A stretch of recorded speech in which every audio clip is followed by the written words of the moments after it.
jumpa lagi dengan saya Hongji di Manggala Podcast, motivasi spiritual dan bisnis. Nah, kali ini saya kedatangan tamu yang sangat luar biasa, teman baik saya sih. Dan ini ya boleh halo.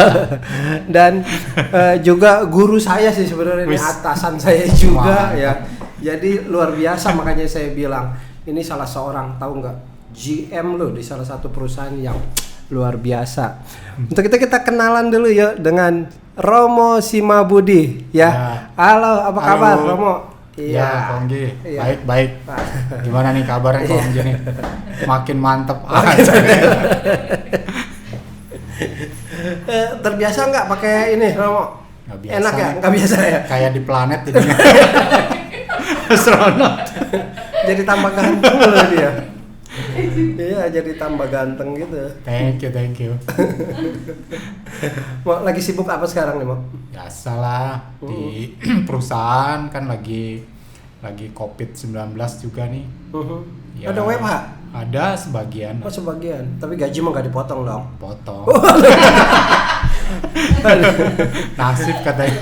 Sekelas GM dipotong masih mending, kalau operator dipotong mati deh. Betul. Ya, Sibuk lain juga sih kok. ada kesibukan apa nih? Kan juga lagi ada COVID ya, lagi vaksin ya. Jadi kita di Permabudi, di Magabudi, Oh, di organisasi sosial itu ya. Sosial, kita juga lagi fasilitasi lah, terutama untuk toko-toko agama, kemudian lansia. Jadi kita coba kepada pemerintah kota dan kabupaten untuk bisa terus gitu. Ya, Romo Sima ini dia juga sangat sibuk di organisasi sebenarnya, dan gubernurnya Banten boleh dibilang. Di organisasi ini ada dua organisasi besar di keagamaan budaya, yaitu Magabudi dan Permabudi ya. Kalau di Magabudi ketua umumnya, ketua pengurus daerah, ketua PD ya, ketua PD, pura-pura nggak tahu saya. Ntar diomelin diketum lagi. Dan di Permabudi juga ketua pengurus daerah Banten juga. Ya. Wah, sibuk banget dong, Mak. Ya, nggak terlalu juga lah. Kan ada teman-teman juga yang bantu. Termasuk Hongji loh. Saya juga prajuritnya ya. Ya. Makanya saya senang sekali nih Romo Sima datang ke sini. Jadi saya mau tahu bukan cuman yang sekarang, kalau saya kenal kan cuman udah baru berapa tahun yang lalu gitu, mungkin 10 atau 15 tahun ya. Tapi kan sebelumnya masa kecilnya, masa remajanya, masa pacarannya saya nggak tahu nih. Jadi mau dikupas nih hari ini nih ya? Ya, harus dikupas lah biar lebih akrab ya. Masa seorang gubernurnya nggak tahu apa latar belakangnya, historinya gimana gitu kan? Iya. Boleh dong? Boleh.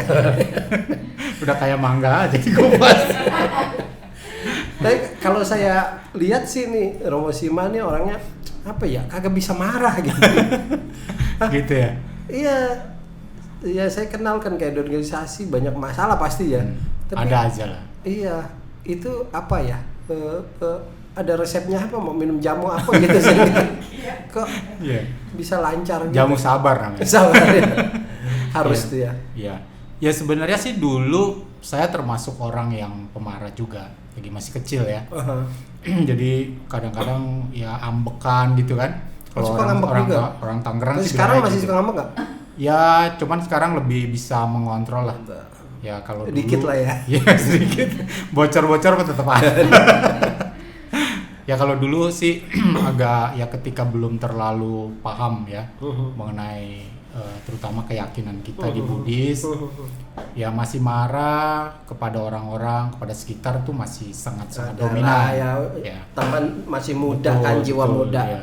Kalau sekarang ya sudah mulai bisa sedikit lah meredam. Walaupun kadang-kadang ada kemarahan juga, cuma memang tidak terlalu diumbar.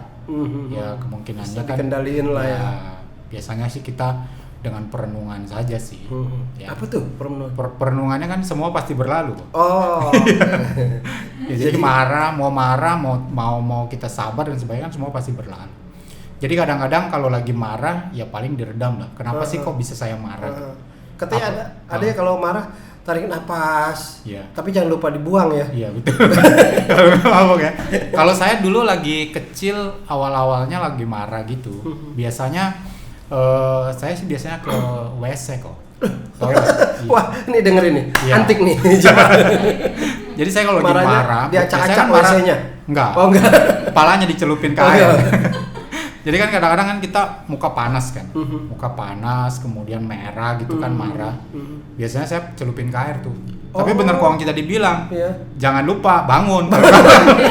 Sama tadi kan ketika kita tarik nafas, jangan lupa buang. Jadi sama Iya. ketika nyelupin kepala, kemudian kita keluar gitu, kita lihat tuh airnya mendidih nggak? Kalau airnya mendidih kan berarti balik ke situ ke air. Nih saya mau tanya dulu nih, teori bener apa enggak? Kenapa marah itu kan bukan bungkusannya, bukan fisiknya Iya. yang panas gitu, Iya. kan hatinya gitu. Iya. Kenapa dimasukin Celupin ke air, air gitu celupin ya? air bisa hilang gitu? Efeknya dari mana ya? Ya sebenarnya gini, kalau kita belajar tentang agama Buddha, kita kan sebenarnya tahu bahwa momen pikiran tuh cuma ada satu dalam setiap saat tuh pasti dia berubah. Jadi kalau kita marah, kemudian kita terus berfokus pada marah itu, maka kita akan terus marah. Oke. Nah sebenarnya ketika kita celup ke air, maka kan kita marahnya itu kan jadi lupa karena tadi kan kalau apalagi lupa bangun gitu, napasnya seperti itu kan. Nah ketika kita celup ke air itu, sebenarnya momen marahnya itu hilang, berubah dengan ketika kita adem masuk ke air gitu. Oke. Itu sebenarnya konsep dasarnya. Jadi ketika seperti itu, maka orang mengalihkan perhatiannya dari kemarahan menjadi berubah. Sama dengan misalnya gini lah, ada orang kesel misalnya, orang kesel di beberapa temen kan suka bilang tuh, kamu bikin aktivitas lain dong, olahraga kayak kayak nonton kayak itu sebenarnya bukan mengalihkan. Jadi sebenarnya fungsinya adalah memindahkan. Jadi sesuatu yang kita fokus pada kemarahan tadi, kemudian berubah kepada aktivitas lain. Oke. Itu yang membuat kita sebenarnya, ya mungkin tadi seperti kita sampaikan, Kong dibilang apa benar ya? Iya. Nah saya seringkali kalau memberikan nasihat-nasihat perkawinan kalau lagi marah tuh begitu. Cuman tadi seperti yang dibilang, jangan ngacak-ngacak yang di WC. Celupin ke air lah. Sekarang kalau marah masih dicelupin nggak? Enggak, udah. Udah. Karena sudah bisa berpindah. Kalau tadi kan cuman kalau kata orang kan kamuflase gitu ya. Iya. Kita memindahkan gitu. Kalau sekarang ya paling merenung aja sih. Nah, bagi teman-teman yang denger nih, kalau marah praktekin celupin atau pakai teori yang sekarang Nah, gitu teori supaya yang sekarang ya. supaya nggak usah dicelupin lagi. Iya. Kalau teori sekarang gini, kalau saya suka begini lah. Kita kan kalau kita bicara marah, itu kan mukanya merah. Kemudian kalau di dalam agama kan namanya benci ya, dosa. Benci. Marah itu kan identiknya Oke. benci, dosa.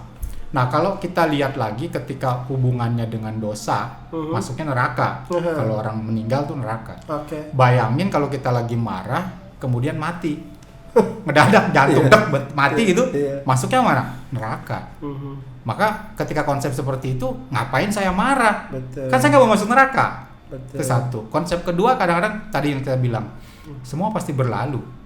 Ketika kita marah, kita mau merubah orang lain kan susah. Yang membuat kita marah kan sebenarnya dua, faktor internal dan faktor eksternal. Pasti. Faktor eksternal kan nggak bisa kita atur, yang kita bisa atur dari diri kita. Kenapa kita marah? Nah, oleh karena itu ketika kita misalnya tadi marah atau lagi marahan lah dengan pasangan atau dengan yang lain, ya kita harus coba redam. Kenapa saya harus marah? Betul. Nah kemudian kita minta maaf kan begitu ya, mungkin kita setelah sadar kita minta maaf, kita bicara kan. Sama ketika kita misalnya melihat cermin kan kok. Oke. Kalau kita cermin lihat orang marah, pasti di depannya marah kan. Tapi kalau kita senyum, kita memaafkan kan pasti bayangannya Marah juga di begitu. cermin juga jadi jelek ya. Jadi jelek. Udah kayak udang rebus katanya Iya. ya. Nah makanya biasanya kalau saya di perkawinan tuh suka bicara dengan pasangan-pasangan baru. Ketika kamu marah, sudah kamu bisa redam, ya datengin pasangannya. Tapi marah kita boleh nggak sih sebenarnya? Marah tuh wajar. Wajar. Bukan boleh atau tidak boleh, wajar. Manusiawi lah ya. Kalau Manusiawi. manusia pasti ada marahnya gitu Ada ya. marahnya. Cuman seberapa lama lu marah lu bisa tahan di situ Betul, gitu ya. iya. Bener sih kayak sabar juga orang. Sabar juga ada batasnya lu. Betul. Gitu kan. Marah juga ada batasnya. Ya sama Jadi seperti itu. kalaupun marah didiemin aja juga ntar cair juga ya sebenarnya. Iya. Cuman ketika dia diam, artinya kita diam tanpa merenungkan kenapa kita marah akibat marah, biasanya balik lagi. Iya sih. Ketika kita lihat sumbernya, oh seperti itu. Tapi kalau misalnya dia sudah renungi, kan istilahnya dia turun ya. Kalau kita bicara levelnya kan dia turun. Ketika dia ketemu dengan orang mungkin ada timbul dikit gitu kan. Tapi kemudian kita sadar buat apa saya seperti itu? Nah, apa kalau hubungannya akan terus panjang kan? Iya. Nah kalau kayak Romo Sima nih, dari masih muda marah, sekarang udah married terus punya anak, udah jauh berkurang kan marahnya.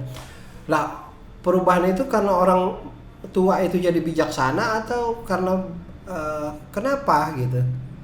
Kenapa? Jadi ntar dibiarin juga dari muda, misalkan marah udah tua ya pasti nggak marah lagi. Tapi saya lihat orang tua banyak yang marah juga. Ya karena mungkin pengalaman hidup sih ya kok ya. Jadi saya kadang-kadang dulu memang ketika masih kecil itu kan termasuk orang yang ya dalam tanda kutip nakal lah. Kemudian kan saya mengalami nakalnya apa nih? Nakalnya ya macam-macam lah ya, melawan orang tua. Okay. Terus kadang-kadang ya melakukan hal-hal yang kurang baik lah gitu. Okay. Tapi kemudian ketika sudah mulai dewasa, saya mengalami kan kondisinya. Oh ini loh, ternyata saya menyadari bahwa ini adalah akibat yang saya lakukan dulu. Oh ini loh akibatnya seperti ini. Nah jadi ketika saya mengalami itu, maka kadang-kadang tingkat kesadarannya mungkin jadi naik lah ya. Jadi kalau kan sering orang bilang ya, atau para bante, para pandita sering ngomong, kita yang nanti yang akan datang itulah kita sekarang ini. Jadi ketika kita menanam sekarang, nanti kita akan dapat seperti itu kan. Nah jadi ketika saya misalnya tadi marah dan sebagainya, ya saya pasti akan mengalami hal yang tadi ya, orang-orang mungkin nggak senang dengan kita, dengan lain sebagainya kan gitu. Nah oleh karena itu ketika kita tadi marah tadi, untuk apa? Karena nanti yang akan datang saya akan seperti itu. Sekarang kan lagi kuat nih. Kalau nanti satu saat begitu kan seperti apa kan gitu. Ya mungkin orang kan nggak akan suka dengan kita. Jadi bagi teman-teman yang masih muda-muda nih, udah lalu jangan pada marah lagi gitu kan. Ya marah wajar tadi, tapi ketika kita bisa meredam, ketika kita bisa mengalihkan kemarahan itu ke hal yang positif, malah luar biasa loh. Sih.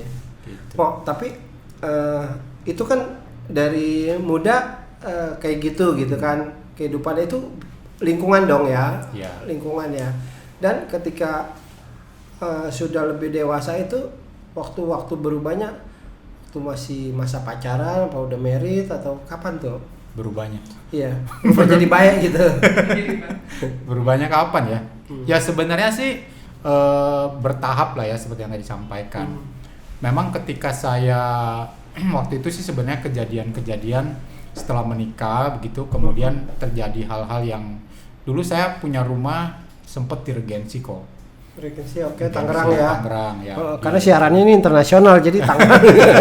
Regensi Tangerang 2 gitu. Kemudian ada kejadian pencurian lah di rumah. Nah dari situ saya melihat bahwa oh ini adalah bagian dari karma saya. Nah kemudian dari situ mulai ya, artinya ketika terjadi hal-hal yang tadi kau sampaikan ya berkembang sih. Ketika ada sesuatu marah ya sempet sih marah misalnya. Ya marahnya saya nggak lebih kepada pelampiasan. Kalau dulu saya pelampiasan tapi kalau sekarang marah ya artinya saya diam. Biasanya saya kalau marah diam. Diam. Nah ya jadi semakin lagi nggak marah nih dia ngomong.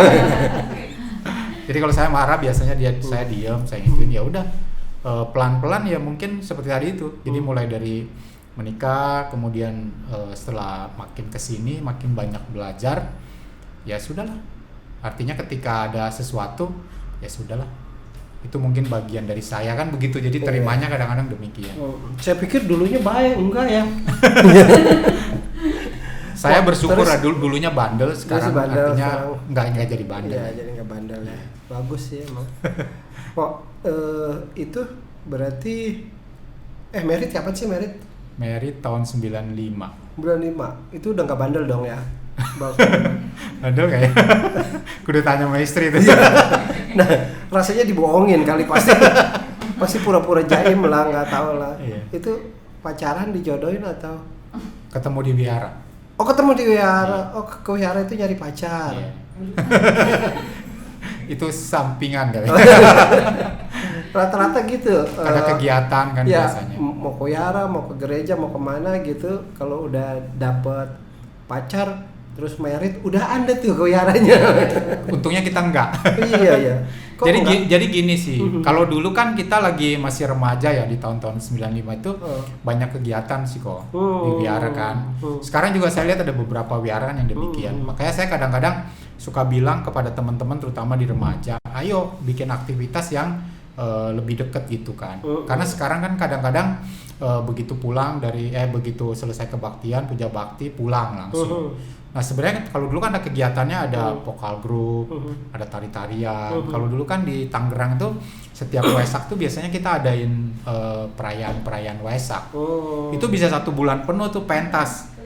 Bisa ke mana, ke Dharma Ratna, ke Semangat Geta bener Wara, ya. Semangat. Karena itu masih masa-masa pacaran kali. Iya, makanya semangat. Masa udah tua juga harusnya begitu. Biasanya momennya berbeda, ganti orang lain. Jadi bikin drama kah, mungkin kita bisa bantu gitu yang lain. Gitu sih. Iya.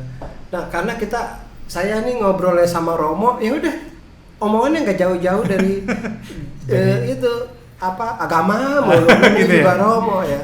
Udah saya kayak merasa jadi orang bener kalau begini. Emang bener ya. Benar. Mau anak berapa, Mo? 1. 1 dan Semata wayang. mata wayang. Udah jadi dokter kan? Iya, dokter muda. Wes, luar biasa. Dulu saya yang sebenarnya pengen jadi dokter. Oke. Tapi itu memang permintaan orang tua sih. Cuman nggak kesampaian. Jatuh ke akhirnya anak. Oke. Untungnya dia juga mau. Mau, berarti dipaksa kali. Enggak. Enggak. Dia mau. Sebenarnya waktu itu 2 pilihan sebenarnya. Memang kita awal-awalnya mengarahkan sih, akhirnya minta dia jadi dokter kan. Nah tapi dia kebetulan kan suka ituin game ya, main game, terus bikin aplikasi atau lain sebagainya lah gitu yang kaitannya dengan komputer. Oke. Nah waktu dia di SMA 1 sebenarnya saya menawarkan juga kalau kamu nggak mau di kedokteran. Nah itu kebetulan kan ada beasiswa di Nanyang University untuk kaitannya dengan programmer komputer. Tapi anaknya nggak maunya kedokteran. Dokteran ya. Bagus lah. Jadi awalnya sih didorong ke situ, kemudian dikasih pilihan, malah dia milihnya ke sana. Iya, ya bener sih kalau anak kadang kayak kita nih SMA nih, SMP mah boro-boro belum pilih jurusan kan? Iya. SMA, tentu bingung jurusannya apa. Kalau saya dulu kan A1, A2 iya, gitu, betul, sama. biologi, SPS gitu kan. Iya. Jadi bingung arahnya kemana. Tahu pas udah ambil kagak ngerti gitu kan. Kalau saya dulu sebenarnya papa almarhum kan pengennya saya jadi dokter. Sebenarnya papa tuh pengen ada 2 anak-anaknya tuh ada yang jadi dokter atau jadi tentara. Saudara berapa? Ada 8. Oh, kelapa. 8 sama saya. Jadi saya anak kelima. Oke. Kok sama ya anak 5 ya? Sama ya. Nah, jadi saya dulu diharapkan dari beberapa kakak gitu kan nggak ada yang ini. Cuma saya lah ya dalam tanda kutip sih secara kemampuan akademisnya juga lumayan. Anak pinter lah ya. Ya, boleh dibilang begitulah katanya. Nah, saya waktu di SMA itu sebenarnya sudah dapat PMDK dulu mah namanya PMDK, penelusuran minat dan kemampuan. Iya. Saya sebenarnya udah dapat jatah. Jadi kalau udah ngomong PMDK berarti udah tua nih. Kalau sekarang udah lain ya. Nah dulu saya sebenarnya pernah dapat di IPB kok, Pertanian Bogor. Oh IPB. Jadi dapat 2 jatah, cuman saya nggak ambil 1 tuh. Jadi teman dari Padang 1 yang dapat, saya 1 sebenarnya diberikan gitu. Cuman karena papa pengennya kedokteran, saya nggak ambil gitu. Terus terakhir ambilnya apa? Jadi saya masuk waktu itu sebenarnya sempat kerja itu keluar SMA, sempat kerja setahun 9 bulan sih. Oke, nggak langsung kuliah. Nggak kuliah. Memang papa bilang waktu itu kalau kuliah di swasta terutama kedokteran nggak sanggup buat bayar. Iya sih, mahal banget. Ya, nah kemudian saya kerja 9 bulan. Setelah 9 bulan tuh ada buka Patigat namanya. Pendidikan Ahli Teknik Industri Gajah Tunggal. Oh, Gajah Tunggal. Nah, ban itu ya? Ya, ban. Papa dorong ke situ. Jadi memang dia seperti politeknik sih di 3 tahun D3. Dibayarin di situ, belajar di situ. Magang gitu ya? Magang, nanti kerja juga di situ. Oh. Okay. Nah, saya kebetulan dapat dari Tangerang dapat di situ. Nah, memang itu yang merubah ke karir sih ya. Jadi kalau dulu saya mungkin kerja waktu dari SMA keluar, itu saya dapat UMK kok zaman segitu 60.000 kok. 60.000 gede lah. Gede ya waktu itu sih ya. Nah tapi kemudian saya begitu masuk ke Patigat saya dapat uang sakunya 60.000 juga. Oke. Sama dengan kerja. Jadi waktu di tahun pertama 60, tahun kedua 70, tahun 3 80. Kemudian magang 2 hari sekali itu dapat 150.000. Jadi zaman segitulah. Lah terus sekarang bisa dapat posisi GM nih. Gimana itu kan jabatan persaingannya sebenarnya ketat ya, Iya. ketat.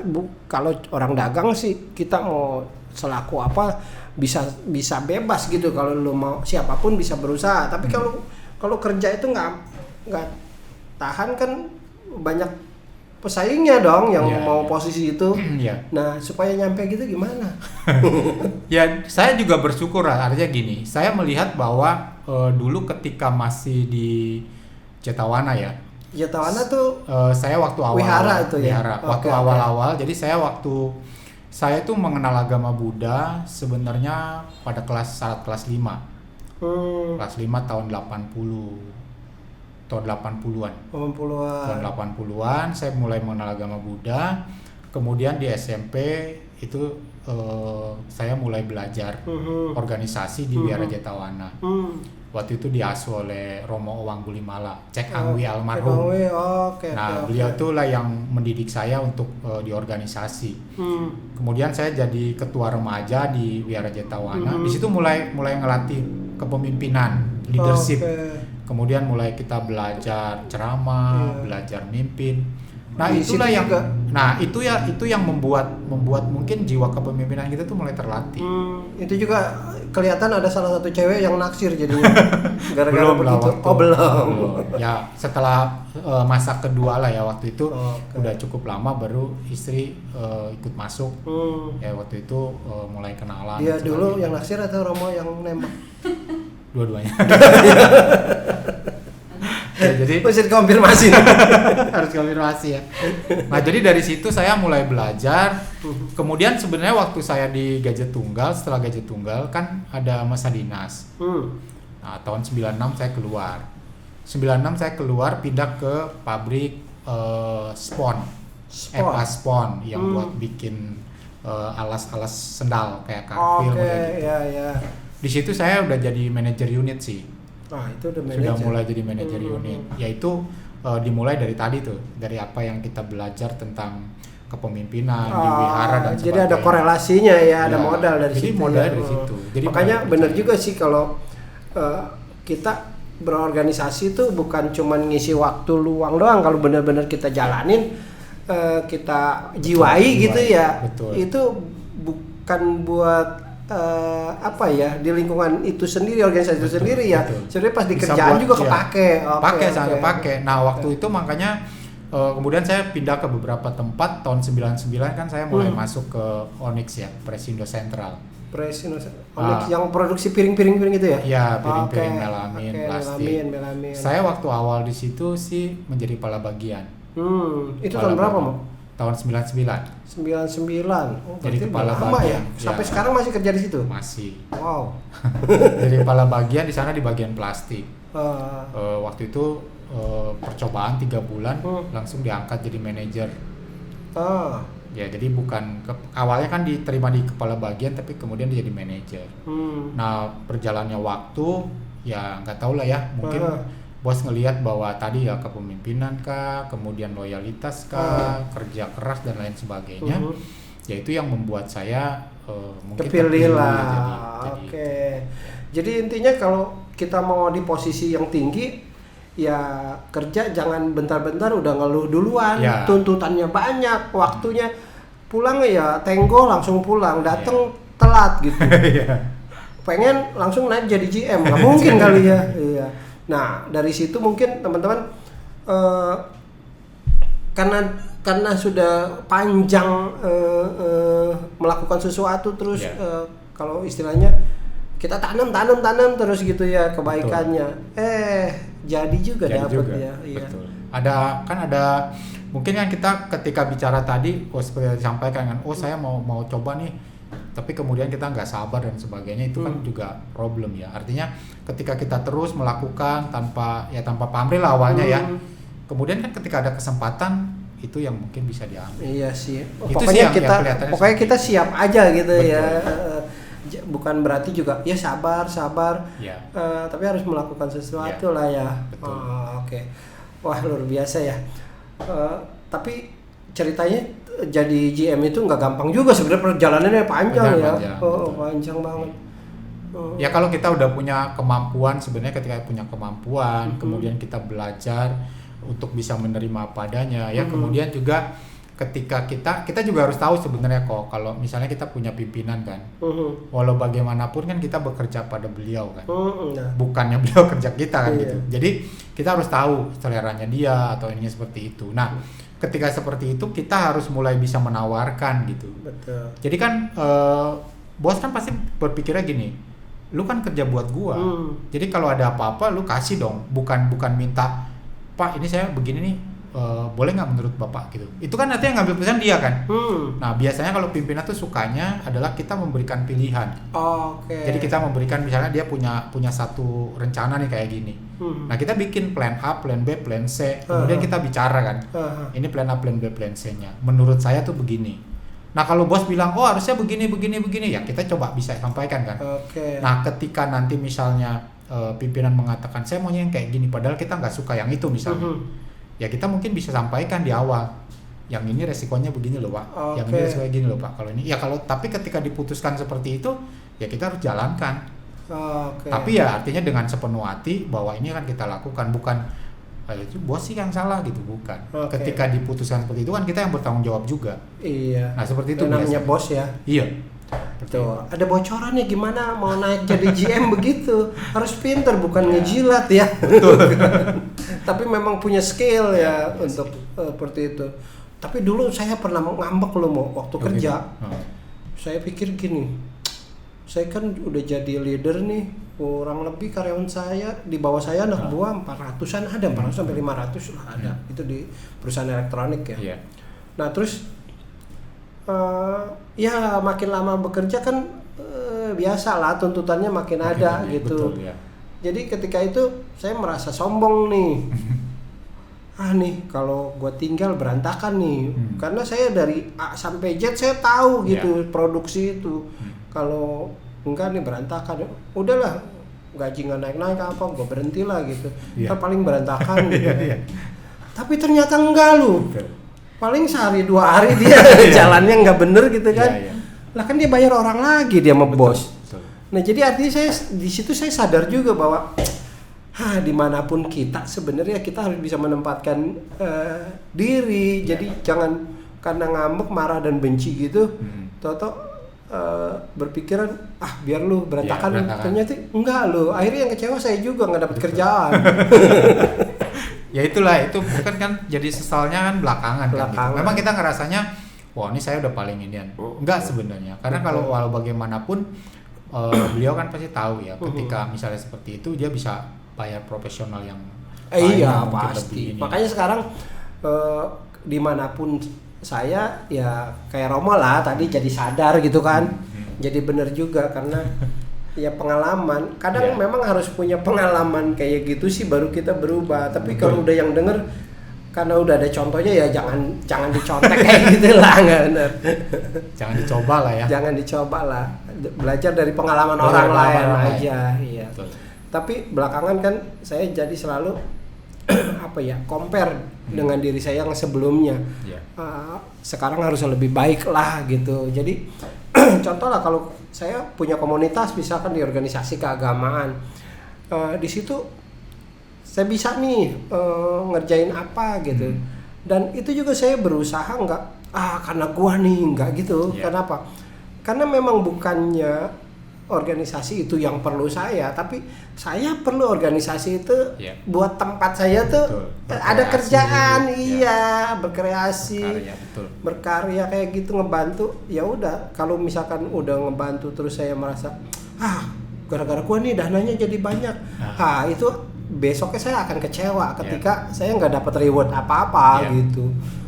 Jadi ya udahlah, sadarlah gitu, namanya udah gede. Udah gede ya. Ya itu memang bagian ya. Jadi memang kadang-kadang gini sih. Kita kan merasa bahwa ini saya yang paling ini gitu kan, yang paling tinggi, saya yang paling berperan, saya harus dilihatin seperti itu. Itu biasanya harapan-harapan yang kita memang suka keluarkan ya. Dan ya seperti yang tadi Kong Ji bilang, kadang-kadang kalau kita lihat itu kekecewaannya pasti berat gitu. Jadi sebenarnya yang harus kita lakukan adalah bahwa kita adalah sebagian kecil dari peran yang ada kan sebenarnya. Nah jadi ketika seperti itu sebenarnya kita harus berbagi lah. Karena walau bagaimanapun peran kita itu nggak bisa di situ terus. Peran kita kan makin tinggi gitu kan. Orang kadang-kadang ngelihat, wah kalau saya kasih ke orang lain, kemudian saya banyak ngajarin orang lain, nanti saya nggak pakai dong. Enggak sebenarnya. Jadi sebenarnya ketika kita makin memberikan pengajaran ke orang makin ini, kita pasti akan kesundul sebenarnya. Seperti itu. Tapi sih. Kalau kita nih kayak Romo aktif banget nih di organisasi gitu, di sosial. Jadi beban nggak sih? Misalkan gini, orang lain mah salah nggak apa-apa gitu ya.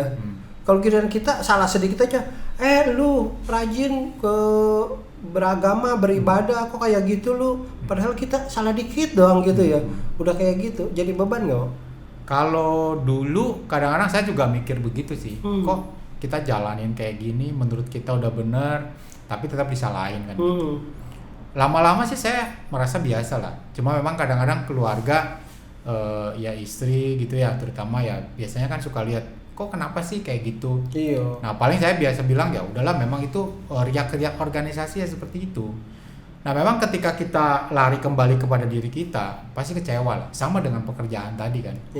Saya pernah ngalamin yang seperti Pak Onggi bilang tadi, ketika kita memegang sesuatu, membuat sebuah kesalahan begitu, kemudian kita pendam, itu justru jadi problem berat buat kita, sangat-sangat berat tuh. Biasanya penyakit datang tuh biasanya kayak gitu.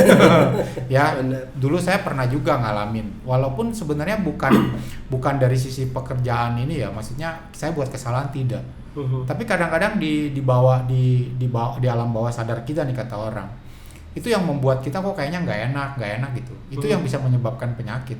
Dulu saya pernah pernah sakit mahnya itu sampai ke belakang. Dari pikiran tuh. Nah justru dari pikiran, bukan dari makan. Betul. Saya sampai kaget juga. Jadi pengaruh dari situ. Nah kemudian ketika kita sadarin, kemudian ya akhirnya kita merasa bahwa oh ini kelihatannya penyebabnya di situ. Itulah yang akhirnya membuat kita mungkin ya ini nggak bisa diterusin. Karena kalau diterusin kitanya yang menderita kan. Betul. Nah itu yang membuat kita mulai belajar lah. Saya mulai belajar bahwa ya kita harus memberikan lah. Artinya ketika tadi kalau dia bilang, ketika kita sudah menanam, kita tahu nih hasilnya kayak gini. Kan sebenarnya hukum karma kan begitu. Ketika kita mengharapkan sesuatu yang sangat tinggi, ekspektasinya tinggi, kemudian nggak dapet, kecewa. Betul. Tapi yang pasti kan Sang Buddha bilang ketika kita nanam sesuatu pasti dapat buahnya gitu. Dipikirin nggak dipikirin pasti dapet gitu kan. Walaupun mungkin ya ketika kita misalnya mengharapkan sekali, mungkin euforianya kan kecil ya. Tapi kalau kita enggak tiba-tiba dapat gitu sesuatu yang luar biasa, justru lebih besar. Tapi kembali ingat sih sebenarnya. Seperti itu sih kok. Iya sih. Kadang ya kita mau lurus gitu. Ada aja ya. Iya. Yang ngomongin. Kalau kita mikir gini lah. Kadang-kadang kalau saya sering jadi role modelnya tuh Sang Buddha. Sang Buddha kan kalau kita lihat kan begitu sempurna, begitu orang yang sudah mencapai tingkat tertinggi di kesucian gitu ya. Beliau aja masih bisa dipitnah. Nah, apalagi kita. Siapa lu gitu kan? Iya. Apa sih kita dibanding Sang Buddha kan jauh sekali gitu. Jadi kalau Sang Buddha aja seperti itu, berarti kan kita pun pasti akan mengalami yang sama. Cuma memang kembali ketika kita melekat pada sesuatu itu yang membuat kita kesel, marah, ya makin lama kita pulihnya gitu. Itu sih. Bener sih. Waktu itu belum lama juga sih saya kena mah itu GERD ya. Itu dada tuh panas banget, terus mual terus kan. Ya pokoknya nggak enak lah gitu. Pas ke dokter dibilangnya, ini mah stres. Kok stres ya? Saya pikirin stres apa ya? Ternyata memang bener sih pas itu mulai berkurang, bebannya berkurang, hilang sih, bener hilang. Memang nggak ada obatnya, mah itu nggak ada obatnya. Jadi kalau misalkan kita pusing-pusing gitu, itu juga bukan tandanya kita GERD gitu. Sebenarnya bukan sakit itu, tapi karena udah mual gitu kan, mau makan juga nggak enak. Nah karena makannya nggak enak, jadi ikutlah kepalanya jadi pusing gitu. Iya, efeknya banyak lah kalau udah Iya. Makanya harus rajin-rajin itulah jaga kesehatan ya. Memang kalau di Buddhis kan ada 4 faktor penyebab penyakit. Yang paling berat itu ya pikiran. Jadi pikiran tuh segalanya lah. Makanya kalau kadang-kadang kalau kita sakit, ya kita sadarin bahwa sakit juga pasti berlalu kok. Nah yang penting adalah kita berobat. Ya kita tadi kalau kita bisa jaga kesehatan. Iya. Ketika kita udah sakit, ya sadari lah. Ya kadang-kadang saya suka ngomong gini lah kok. Kadang orang kan lihat sakit ya, beda nih. Misalnya ekspresi kita ketika sakit. Jadi kalau orang yang belum sadar sakit tuh kan ketika sakit dia pasti marah, istilahnya marah kan. Betul. Dengan sakit. Jadi kan sering ngomong sakit gitu kan sambil sakit gitu. Baik apa enggak? Enggak, makin sakit. Nah, tapi kalau saya suka rubah bilangnya gini. Kalau secara Buddhis dulu waktu kakak saya Kristen sih ya, maksudnya beda keyakinan. Nah, tapi saya udah bilang ketika dulu dia juga seperti itu, sakit gitu. Saya bilang cuman rubah aja mindsetnya, pikirannya. Kalau tadi ngomongnya sakitnya kenceng, kemudian panjang gitu, saya bilang rubah aja, bilangnya gini, sakit gitu. Sambil direnungi yang sakit di mana. Misalnya kaki kita sakit, lama-lama hilang. Tapi kalau kita bilang sakit karena gitu itu yang ada makin marah sakit. ya. Iya, makin sakit. Kita kan nggak bisa nerima. Wah, gitu. luar biasa tuh, bisa dicontek juga tuh. Iya. Iya. Nah, biasanya sih mendingan. Saya nggak bisa bilang bahwa sakitnya baik ya. Tapi ketika yang tadi saya bilang kan di awal tadi, ketika kita celupin gitu. Ketika kita merubah mindset kita dari marah menjadi dia menerima, sakit itu kan seperti meditasi. Benar sih. Nah ketika kita kondisi meditatif kita bisa menerima sakit itu sebenarnya berlalu sebenarnya. Nah tapi dia itu tetap harus disembuhkan. Artinya penyakitnya kan sudah ada. Ya kita harus minum obat. Gitu. Ada yang sakit ketika bilang sakit tambah marah gini. Pernah istri saya bilang sakit nih, dia bilang sakit mulu, saya bilang lu tambah marah dia.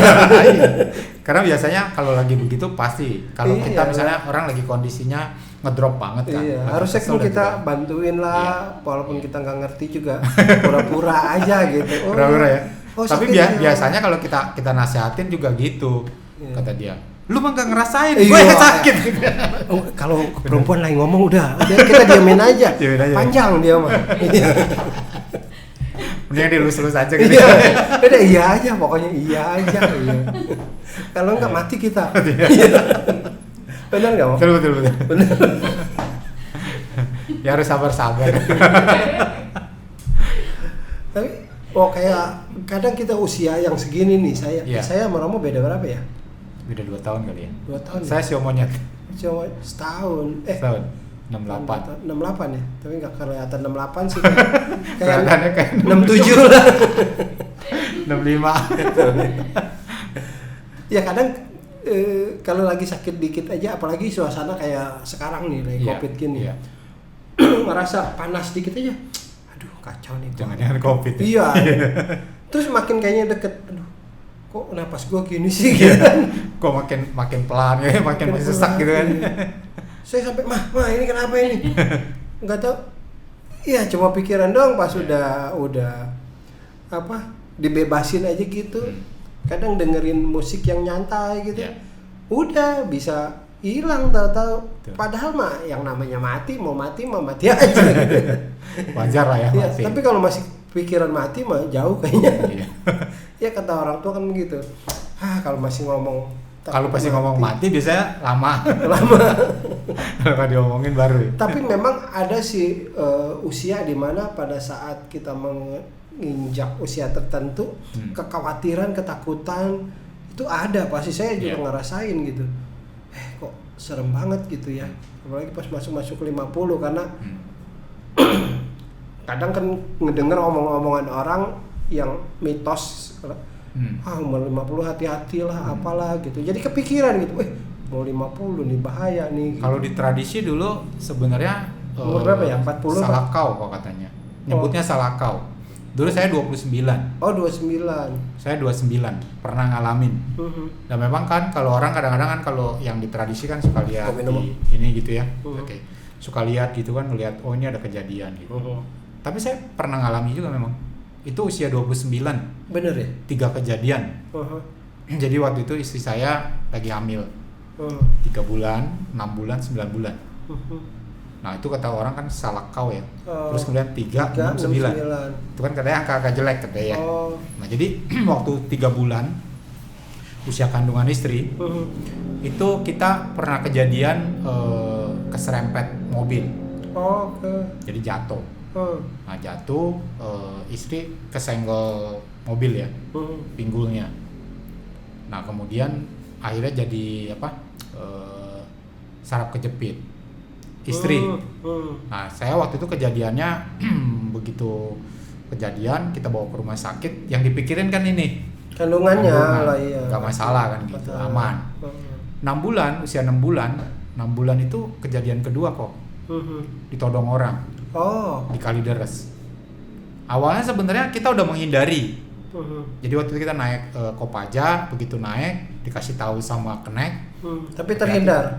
Terhindar awalnya. Kemudian kita pindah kan, pindah ke mobil Kopaja lain yang ngetem. Waktu begitu, itu kok naik angkot belum punya mobil emang? Sebenarnya punya motor waktu itu. Punya motor. Iya. Cuma memang kan usia kandungan kan udah 6 bulan. Kandungan istri udah 6 bulan. Jadi kita naik mobil, waktu itu kita masih jualan sih, maksudnya jualan sendal, sepatu gitu. Kita mau beli sepatu sebenarnya, beli sendal. Nah, jadi kita pindah tuh, menghindar ya, udah tahu kan, menghindar, naik ke Kopaja lain yang ngetem. Begitu keluar dari pintu Kalideres, gatunya tuh penodongnya masuk lagi. Iya. Kena. Udah ngikut. Tapi yang luar biasanya, yang mungkin dalam tanda kutip kalau orang bilang bener nggak ya, aneh tapi nyata gitu. Nah yang hilang waktu itu kok harta benda saya semua loh, nggak ada hubungannya dengan istri. Jadi yang hilang tuh cincin kawin saya, hilang, cincin kawin istri. Tapi ternyata setelah diselidiki, cincin kawinnya tuh yang dia pakai tuh cincin tunangan saya. Beda. Bukan cincin kawinnya dia, cincin kawin tunangan saya yang hilang. Kalung saya hilang, duit saya dikuras. Uang yang dipegang istri buat beli sepatu ada tetap. Iya, aneh juga ya. Nah, itu yang makanya tadi hubungannya dengan saya. Nah, kemudian 9 bulan saya kejadian lagi kecelakaan kerja. Gitu. Jadi tangan saya sempat luka. Kena mesin atau? Kena cetakan. Kena sampai 15 jahitan waktu itu. Tapi mungkin karena dipikirin, wah, jangan-jangan ini 3. 6 nih. Enggak ya? Saya enggak. Tapi saya sadar bahwa ya ini bagian dari saya mungkin ya. Tapi setelah itu memang ya sudah, artinya kalau dulu kan saya sebenarnya meluk agama Buddha tuh awalnya sebenarnya takut mati kok. Awalnya takut mati karena waktu itu Romo Suhirkam ya, waktu itu di sekolah Budi. Jadi dia pernah menjelaskan di sekolah minggu Buddhis tuh. Nah itu kebetulan pengasuhnya Romo Adi Wijaya, kakak kelas sih. Nah jadi dia cerita tentang hukum karma kemudian dengan kematian. Jadi kalau kita bikin karma buruk, suka istilahnya melawan orang tua dan sebagainya gitu, itu masuk neraka kalau mati. Nah dulu kan ceritanya begitu. Betul. Nah gara-gara itu saya berubah. Jadi sadar bahwa dulu saya bandel, kalau saya mati saat itu saya bisa masuk neraka nih. Berubahlah saya jadi orang seperti sekarang. Gitu. Jadi makanya ketika emang kalau nggak kewihara masuk neraka ya? Enggak juga. Tapi akan lebih baik ketika kita ke wihara, kemudian ke wihara artinya belajar ya. Bukan cuman buat hura-hura dan sebagainya. Bukan cari pacar. Itu salah satunya. Bonus. Boleh bonus. Gitu. Sambil minum ya? Iya, minum. Ya seru juga sih kehidupan yang memang kayak gitu sih. Betul. Kadang penyadaran orang dari yang sebelumnya mungkin ugal-ugalan atau apa, biasanya kena sakit dulu baru berubah gitu, baru wah kapok nih, setengah mati nih gitu. Ada yang begitu. Biasa orang-orang yang datang ke rumah ibadah gitu yang udah sakit baru ketakutan dia datang, tapi pas sudah seger lagi mau nggak ada lagi. Balik lagi. Iya, balik lagi. Belum sadar itu aja. Nggak apa-apa juga sih. Iya. Habis mau bagaimana, namanya orang. Betul. Ya memang kesadaran sendiri sih yang bisa pengaruh banyak. Nah terus kan Romo, artinya nih kalau kita lihat perjalanannya sampai sekarang boleh dibilang ya sudah enak lah, sudah tercapai semua gitu, kerja juga udah enak, anak udah jadi dokter gitu kan. ya lengkap lah. Mau mesti cari apa lagi? Cari apa ya? Ada lagi nggak yang belum dicapai gitu?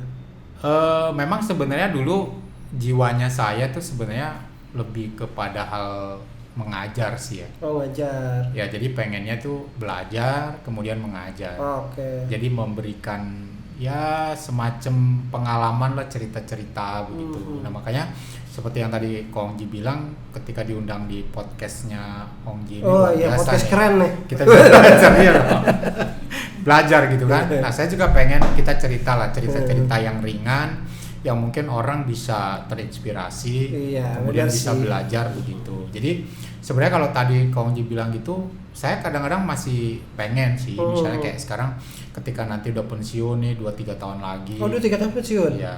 Enak dong. Ya lumayan. Tapi kalau nggak kerja, biasa kerja, Nah, bisa saya sakit lu. sebenarnya pengennya jadi seperti dosen. Oke. Makanya saya lagi mau lanjutin S2 sih. Oh. Jadi memang buat persiapan karena kan sekarang harus ke arah situ ya. Pas itu ya. Nah, ketika kemudian juga bisa mengabdi lah, artinya berguna buat orang lah ya, orang-orang lain. Bukan hanya orang lain tapi kan keluarga dan sebagainya. Iya sih. Jadi itu sih sebenarnya yang belum dicapai. Sebenarnya pengen sih satu saat kita sendiri bisa ya buat diri sendiri, tapi juga bisa menginspirasi orang lain. Gitu sih Iya. Kak. Ya, bagus banget ya. Jadi kisah hidupnya Romo Sima sebenarnya sih perjalanannya bisa kita contek ya. Bisa kita lihat ya, memang nggak mudah sih, tapi itulah memang harus begitu sih, ada relnya ya. Ada relnya. Terus juga ketika kita memang aktif di keagamaan, di sosial, Ya, membuat ada peran keluarga sih, peran istri juga peran, ya harus. Jadi ya ketika istri kita kan ada di sini harus itu dong diceritain dong. Ya jadi peran istri juga sangat pengaruh. Oh. Terutama memang ketika kita ya kalau dulu kan saya misalnya ceramah apa, biasanya istri tuh jadi tandem lah buat belajar. Kira-kira apa sih yang kurang? Iya. Kira-kira seperti apa sih? Benar. Nah dulu memang kadang-kadang gitulah kok yang mungkin orang ya yang biasanya kan timbul kesombongan kan. Iya. Wah ini gue lo yang paling bisa, kalau orang lain enggak kan. Iya. Saya sombong loh. Awalnya gitu ya. Saya dulu gitu ya awal-awalnya. Tapi belakangan saya pikir ya buat apa juga gitu kan. Iya, Tapi kemudian ketika kita misalnya lah, saya juga sering ditanya tentang organisasi misalnya, kayak tentang Buddhis gitu ya, keberagaman dan sebagainya. Saya sebenarnya it's okay lah. Jadi kalau kan Sang Buddha juga mengatakan bahwa ketika kita ataupun orang lain melakukan keyakinannya itu kan, ketika itu untuk kebaikan diri sendiri, orang lain, makhluk lain, itu kan sebenarnya dhamma gitu. Iya. Nah jadi sebenarnya itu yang bisa kita lakukan. Tapi ketika kita punya baju istilahnya, ya kita harus berbaju itu tadi kan, ada aturan-aturannya. Iya sih. Nah tapi memang kita harus bisa lebih fleksibel, bagaimana kita sama-sama untuk mengajak, gitu kan, buat semua. Makanya sekarang tuh saya lebih coba, kita bukan menekankan agamanya sebenarnya, Iya. tapi menekankan tentang kebenaran yang bisa dipakai oleh orang Betul. untuk menghadapi kehidupan. Itu sih sebenarnya sih kok. Jadi peran istri juga peran keluarga yang lain pengaruh, karena kalau misalnya nggak ada dukungan, ya mau nggak mau kan kita harus bicara Iyalah, dulu, kayak beresin dulu. Kayak kita di organisasi gak rapat pulang malam. Ya. Iya, sama bini bisa dikasih bantal. Kesempatan di luar ya. Iya, lu tidur di luar lu gitu. Tapi kadang saya juga suka gitu kan, udah habis dengerin ceramah terus saya cerita ulang gitu. Istri saya senang sih ngedengerin sampai dia tidur. Cerita sebelum tidur ini. Kadang ditanyain lagi, dong cerita supaya dia cepat tidur sebenarnya saya rasa sih. Ya. Gitu ya. Iya. Baik diajak lo ya, asal jangan tidur udah dengerin ya. Ya senang juga sih, mau gimana lagi sih, kayak saya gua gini,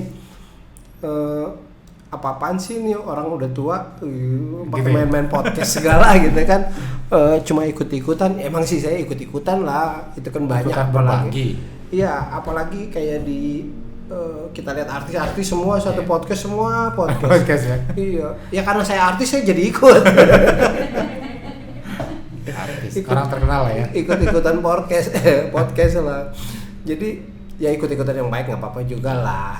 Kan buat berbagi ke orang lain. Iya. Pengalaman. Iya, ketika misalkan Romo nih saya undang ke sini, terus lihat studio saya nih di bawahnya kan ada tempat usaha. Iya. Usaha apa nih? Iya. Lo lihat. Mantap Akhirnya, gitu ya. iya, akhirnya kan bisa Promosi belanja. juga ya. Iya. Apalagi sekarang ya, Iya. lagi ada himbauan nih. Bisa belanja sama saya gitu kan. Pasang CCTV loh. Iya, pasang. Lagi banyak ini nih. Jadi Iya. tujuannya begitu sih diundang. Iya. Tapi enggak lah, sebenarnya memang mau berbagi pengalaman lah buat temen-temen yang ngedengerin, supaya apalagi yang muda-muda nih, ya kalau lu bekerjalah yang bener gitu Iya. kan. Kalau tadi Romo Sima bilang gitu, jangan cuman kepengennya aja, tapi lakukan terus. Betul. Lakukan yang terbaik. Bos lihat juga kita Iya. diangkat. Makanya sama seperti saya juga, kalau pasang CCTV nih bilang ke bosnya, bos harus dilihat, dikontrol hasil rekamannya. Iya. Dan jangan cuman salahnya doang yang dilihat, dia rajin juga Rajinnya dipuji dilihat. gitu. Itu fungsi CCTV bukan cuman buat ngelihat orang salah, Orang salah ya. orang bener juga dipuji. Jadi Harusnya gitu. kasih reward lah gitu. Berarti harus dikasih juga tuh kok penerangan dari Manggala CCTV. Iya, makanya ini sekarang saya terangin kan. Kayak Buat masangnya ke di sini pemakai. gitu kan. Betul.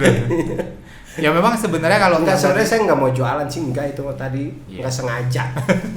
sebenarnya kita memang kalau tadi podcast gitu, itu kan kalau kita pakai untuk hal-hal yang baik seperti tadi disampaikan, buat cerita, berbagi pengalaman buat orang lain, itu Benar. satu hal yang bagus luar biasa. Iya.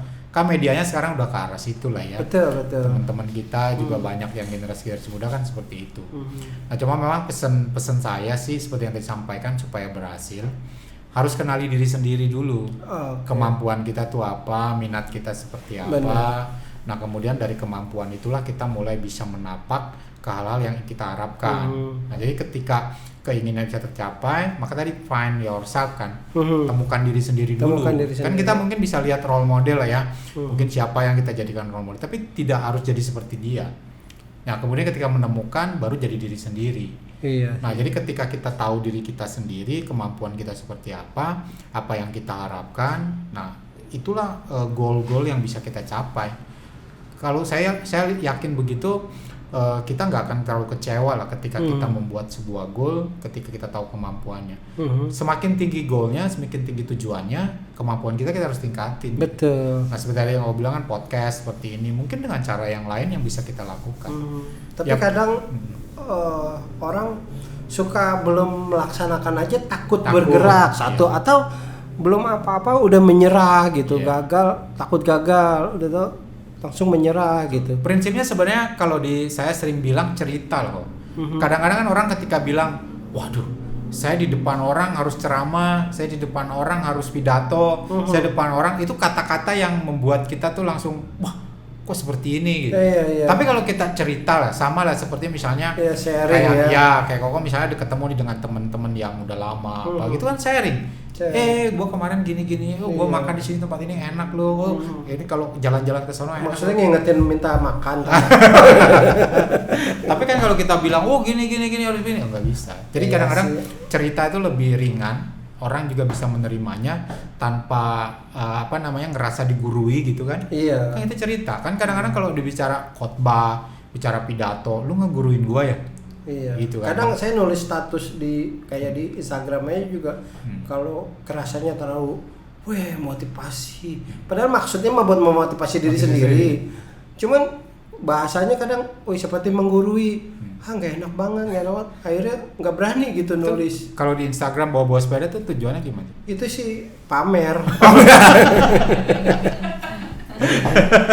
Bukan yang ngingetin ya buat olahraga ya? Enggak, tadinya ya karena hobi di situ, saya hobi foto, hobi sepeda Iya. juga. Jadi kalau habis ya hasil fotonya sih sebenarnya yang dipamerin. Cuman buat memotivasi juga supaya jangan lu Instagramnya doang ada, olahraganya enggak. Jadi supaya saya tahu malu gitu kan, ya udah posting gitu. Iya. Tapi memang ya itulah, saya senangnya kayak gitu sih. Senang dikata-katain orang. Jadi Hobinya moto dan dipoto. dipoto. Jadi bikin apa aja lah yang lucu-lucu biar nggak terlalu boring. Kadang kalau di Facebook itu kalau orang yang terlalu apa ya cerita lagi galau lah atau ceritain orang lah atau marah sama orang terus ditulis lah di situ, itu pasti yang gitu saya unfollow loh. Iya. Karena prinsip saya gini, saya mau cari komunitas yang positif gitu, yang positif. Tapi yang positif sekarang banyak yang takut sih. Yang takut ya. Saya mau komunitas yang positif, makanya Instagram saya atau Facebook saya ketika ada orang yang apalagi politik marah-marah, udah langsung keluar. Oh ada yang ngoceh-ngoceh soal apa gini, atau bikin status yang nggak bener, udah daripada negatif ya ikut ke saya gitu kan, mau nggak mau saya baca gitu, lebih baik yang gini mah udah unfollow lah. Tapi yang berasa di unfollow sama saya, sorry ya. Ya sebenarnya kalau kita kembali ke diri kok, tadi kan kalau kita mau cerita misalnya nih, kadang-kadang kan orang butuh pelampiasan kan, satu hal yang emosi tadi dan sebagainya. Nah sebenarnya tadi seperti yang saya bilang di cermin tadi, sebenarnya kalau dia mau mengungkapkan sesuatu lebih baik mendingan dia merenung di kaca kan, sendiri gitu kan. Nah tapi ketika dia sudah mulai turun, kemudian emosi negatifnya turun, kemudian yang positifnya udah naik, itu yang harus diceritakan. Jadi itu di Facebook sehingga kan jadi berguna buat orang. Tapi kalau kita nulis tadi galau dan sebagainya kan mudah dimanfaatin orang lain. Betul. Wah ini kan gitu ya. Nah itu kan jadi berguna juga. Nah sebenarnya ketika kita bisa berguna buat orang lain, kita bisa cerita hal-hal yang positif, cerita-cerita tentang hal-hal yang membuat orang senang lah. Walaupun dalam tanda kutip bukan senang yang buat menderita lagi gitu, tapi yang senang yang artinya orang bisa sadari gini. Kadang-kadang gambar juga kan bisa bercerita banyak. Betul sih. Nah itu. Jadi saya juga kadang kalau lagi goes bareng nih sama temen, ya udah saya motivasi nih dia. Akhirnya besoknya sepedanya ganti yang bagus karena keracunan. Lama-lama jualan sepeda juga ya. Wah racun nih. Akhirnya nggak bener nih. Jadi ikutan ngebangun sepeda gitu kan. Tapi saya nggak kepengen sih punya podcast yang ngebahas sepeda gitu, enggak. Cuman kalau ditanya karena ngelihat saya sepeda ya udah saya ngomongin gitu. Boleh lah sedikit-sedikit. Sedikit. Nah, Romo buat podcast saya nih apa sarannya nih biar bisa ada gunanya lah gitu buat saya dan buat yang ngedenger gitu, buat yang ngelihat. Ya sebenarnya banyak hal sih kalau tadi Koko bilang bahwa ini saya mau mulai untuk bercerita ya. Kalau kita bicara kehidupan, hidup dan kehidupan itu kan sangat variatif sekali. Jadi memang bisa saja komunitas-komunitas tadi yang Koko bilang satu saat mungkin saya ngebahas tentang tadi kan motivasi ya, memberikan motivasi hal-hal yang tadi misalnya karir kah dan lain sebagainya. Itu penting juga memang, tapi perlu ada variasi lain.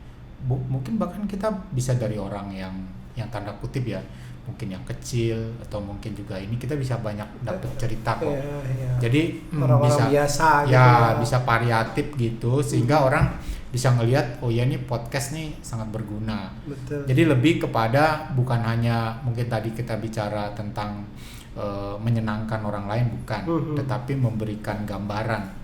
Ya artinya apa yang sudah dilakukan itu ya bisa berguna buat orang buat lihat lah. Jadi saya pikir ya diteruskan, banyak memberikan kesempatan orang lain yang kadang-kadang ya mungkin kita juga harus lihat sih ya, misalnya yang terjadi saat ini tuh seperti apa. Iya sih. Nah itu yang mungkin kita bisa ambil narasumber lain gitu. Ya saya sih orangnya paling seneng ngobrol gitu sama temen gitu, apa ngobrol tahu-tahu kadang ditelepon aja sampai lama. Romo juga kalau telepon saya lama tuh. Sama ya. Apalagi kalau sama saya juga kadang-kadang terutama kalau temen yang akrab ya, yang artinya cocok gitu biasanya lama.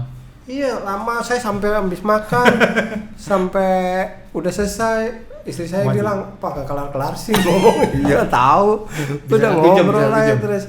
Nah dari situ ya udah karena kegemarannya begitu, saya Iya. tuangin aja di podcast lah. Betul, Jadi betul. Kadang-kadang cerita sih seperti itu. iya, orang lain ngelihat bagusnya saya. Wih, sombong ya. Iya, iya. Enggak lah, jeleknya juga dilihat. Tapi emang seneng sih, seneng artinya ketika kita bisa cerita ke orang, ya kan kita bisa berbagi ya.